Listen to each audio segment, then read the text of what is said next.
11 January, the day two movies release which are embroiled in controversy due to the strategic placement of their release before the 2019 elections, but invoked two polar opposite emotions in me. Accidental Prime Minister was a lost opportunity and an untidy attempt at leaning only one side politically. URI, the surgical strike directed by Aditya Dhar, however, is a well-designed action film which portrays the covert operation carried out by the Indian Army in retaliation to the attacks at the URI base camp, which led to the death of 19 Indian soldiers. The film, despite having just a few problematic issues, was an exhilarating ride, and I will provide you the pros and cons of this tactical and not over-the-top film. Whether this is positive marketing to portray what BJP did during its rule is one thing, but the fact that the film sticks to its operation and develops characters essential for the mission to be successful is so refreshing. Ideas are not thrust into your head, but we go on a journey to find out how the efficient surgical strike was carried out. Now here are the negative and positive aspects with my final conclusion of the film. The bad.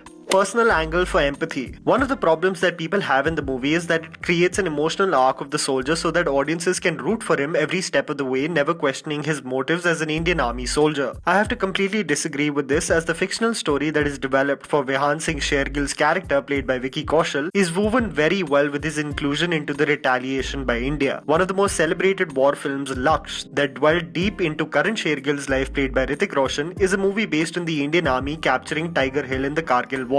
People forget that this film, which also celebrates the heroes of our nation who are protecting our borders, showcases a true story. The only aspect in URI that sort of strays away from its natural development is an ailment that Vihan's mother suffers from and leads to sequences that the film could have done away with. There was enough present in the film in terms of content for Kaushal to be a protagonist that people gravitate towards. Caricatures of Pakistan officials. One thing that cannot be discounted but is not as blatant as in The Accidental Prime Minister, with comical background music playing as the Gandhis appear, is that most Pakistani officials are portrayed as unaware and delusional. There are officials that are casually burping as they are transmitting important information as insiders, and key individuals that feel like their opposition only has the courage to ban artists and will not retaliate. There is a conscious effort to portray Pakistan as naive and not capable of understanding the potential of the armed forces of India. Far-fetched section. Lastly, there is a sequence in which the Indian Army greenlights technology from a teenager that is still in its initial stages for the important mission. An issue, and definitely something that would be considered way too big of a risk to utilize at such a sensitive and volatile terrain and operation. The good.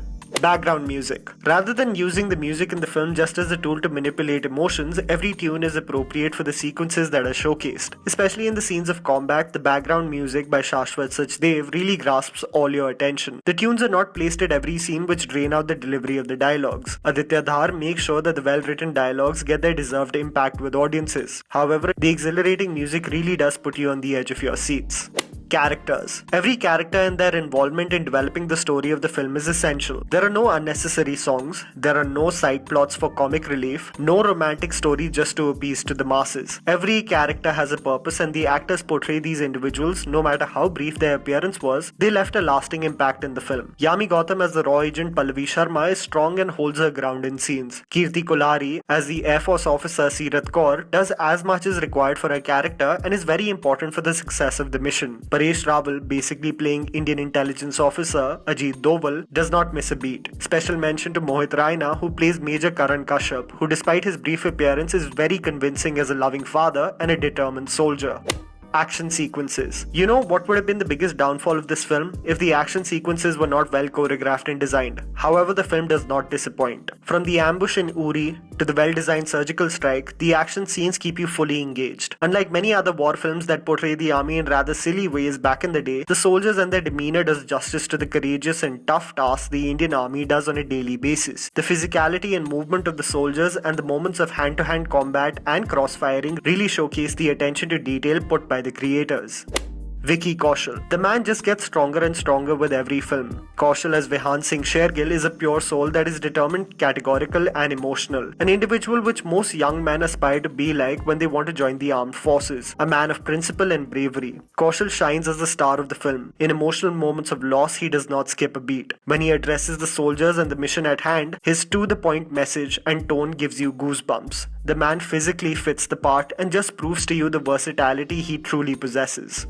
concept of patriotism and the argument of jingoism. I will agree with one aspect that the people who didn't like the film have, that this movie is definitely guilty of jingoism when it comes to some of the corny dialogues before killing terrorists. But these are artistic tools created to get a reaction from the audience. A punchline exudes a particular emotion in the time of conflict. What I love about the film is that despite being 2 hours and 18 minutes long, it doesn't stray away into baseless subplots. This is one of the few times the creators focused on developing the story to lead up to the surgical strike and nothing else. The army and soldiers are portrayed in a way where it would influence any young man or woman to join the armed forces and to be bloody proud of it. I think rather than jingoism and propaganda, the film actually is the best marketing and PR for the armed forces, maybe even having the power to influence an entire generation to be proud of the army and the air force, and maybe even join them. When Akshay Kumar in Airlift saves the entire population and waves the Indian flag in the end, even though it's based on true events, no one questions it. When Salman Khan in Tiger Zinda Hai bursts out with a black t-shirt to annihilate everything in his way, people don't cry out that this is celebrating violence and warmongering.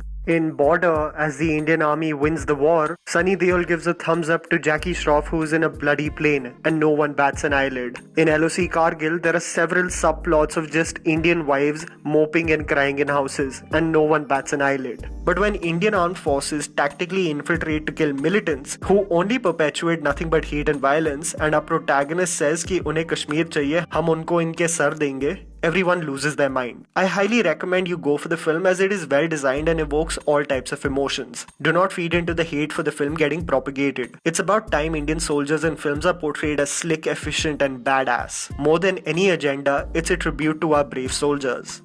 And that was the video, guys. Write it down in the comments below of what you thought about the movie. Please don't forget to follow me on Instagram. The handle's right in front of you. Follow me at JammyPants4. Also, please support us by smashing the like button and subscribing to our channel for weekly content ahead. Thank you for watching.